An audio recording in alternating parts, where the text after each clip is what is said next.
Assalamualaikum. Bismillahirrahmanirrahim. Deskripsi Allah Subhanahu wa Ta'ala di dalam mimpi Muhammad Qasim. Qasim berkata, "Aku tidak pernah melihat Allah dengan mataku dalam mimpiku. Aku hanya merasa bahwa Allah ada di Arsyil Azim." Pernyataannya sesuai dengan surah Al-A'raf ayat 54. Sungguh, Tuhanmu adalah Allah yang menciptakan langit dan bumi dalam 6 masa, lalu dia bersemayam di atas arsy. Qasim berkata, "Dan aku mendengar suaranya dari balik tabir." Pernyataannya sesuai dengan Asy-Syura ayat 51. Dan tidaklah patut bagi seorang manusia bahwa Allah akan berbicara kepadanya kecuali dengan perantaraan wahyu, atau dari belakang tabir, atau dengan mengutus utusan malaikat lalu diwahyukan kepadanya dengan izinnya apa yang dia kehendaki. Sungguh dia maha tinggi, maha bijaksana. Qasim berkata, "Suara itu terkadang turun dari langit, atau aku akan melihat cahaya yang luar biasa terang, dan terkadang suara yang luar biasa akan datang dari cahaya yang luar biasa. Setiap kali aku melihat cahaya Allah, mataku menjadi terpaku, tidak mungkin untuk menggambarkannya. Aku tidak bermaksud mengatakan bahwa cahaya ini adalah Allah, melainkan cahaya Allah adalah versi megah cahaya yang diciptakan Allah. Allah jauh melampaui segalanya untuk digambarkan sebagai cahaya, dan dia adalah pencipta cahaya." Pernyataannya sesuai dengan surah An-Nur ayat 35. Allah pemberi cahaya kepada langit dan bumi. Perumpamaan cahayanya seperti sebuah lubang yang tidak tembus, yang di dalamnya ada pelita besar. Pelita itu di dalam tabung kaca, dan tabung kaca itu bagaikan bintang yang berkilauan, yang dinyalakan dengan minyak dari pohon yang diberkahi, yaitu pohon zaitun yang tumbuh tidak di timur dan tidak pula di barat, yang minyaknya saja hampir-hampir menerangi walaupun tidak disentuh api. Cahaya di atas cahaya berlapis-lapis. Allah memberi petunjuk kepada cahayanya bagi orang yang dia kehendaki, dan Allah membuat perumpamaan-perumpamaan bagi manusia, dan Allah maha mengetahui segala sesuatu. Qasim berkata, "Dan suara Allah dalam mimpiku jauh melampaui eksistensi manusia, dan suaranya tidak memiliki kelemahan ataupun kehabisan nafas saat berbicara." Pernyataannya sesuai dengan surah Al-Ikhlas ayat 4. "Dan tidak ada sesuatu yang setara dengan dia."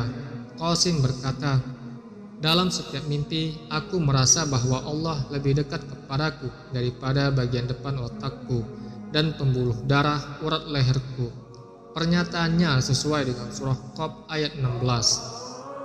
"Dan sungguh kami telah menciptakan manusia dan mengetahui apa yang dibisikkan oleh hatinya, dan kami lebih dekat kepadanya daripada urat lehernya."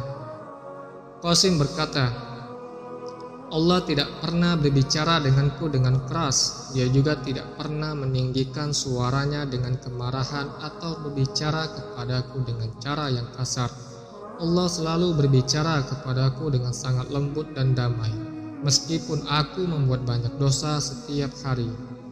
Pernyataannya sesuai dengan surah Asy-Syura ayat 19 dan Az-Zumar ayat 53. Allah maha lembut terhadap hamba-hambanya. Dia memberi rezeki kepada siapa yang dia kehendaki, dan dia maha kuat, maha perkasa.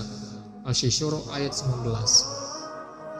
"Katakanlah, wahai hamba-hambaku yang melampaui batas terhadap diri mereka sendiri, janganlah kamu berputus asa dari rahmat Allah. Sesungguhnya Allah mengampuni dosa-dosa semuanya. Sungguh dialah yang maha pengampun, maha penyayang." Az-Zumar ayat 53. Qasim berkata, "Allah dan Muhammad SAW tidak pernah memaksaku untuk mengikuti ajaran mereka, dan itulah mengapa aku mencintai Allah dan Muhammad SAW lebih dari segalanya." Pernyataannya sesuai dengan surah Al-Baqarah ayat 256. Tidak ada paksaan dalam menganut agama Islam. Sesungguhnya telah jelas perbedaan antara jalan yang benar dengan jalan yang sesat. Barang siapa ingkar kepada Tagut dan beriman kepada Allah, maka sungguh dia telah berpegang teguh pada tali yang sangat kuat, yang tidak akan putus. Allah maha mendengar, maha mengetahui. Qasim berkata, Allah dan Muhammad Shallallahu Alaihi Wasallam berbicara denganku dalam bahasa Urdu, dan itu adalah bahasa utamaku. Pernyataannya sesuai dengan surah Ibrahim ayat 4. Dan kami tidak mengutus seorang rasul pun melainkan dengan bahasa kaumnya, agar dia dapat memberi penjelasan kepada mereka. Maka Allah menyesatkan siapa yang dia kehendaki dan memberi petunjuk kepada siapa yang dia kehendaki. Dia maha perkasa, maha bijaksana. Demikianlah penjelasan Muhammad Qasim mengenai deskripsi Allah Subhanahu wa Ta'ala di dalam mimpinya. Yang saya tambahkan penjelasan bahwa deskripsi Allah Subhanahu wa Ta'ala di dalam mimpinya sejalan dengan Al-Quran. Allahu a'lam, jazakallahu khairan. Bersatulah, semuanya akan terjadi sesuai mimpi-mimpi Muhammad Qasim bin Abdul Karim. Wassalamualaikum warahmatullahi wabarakatuh.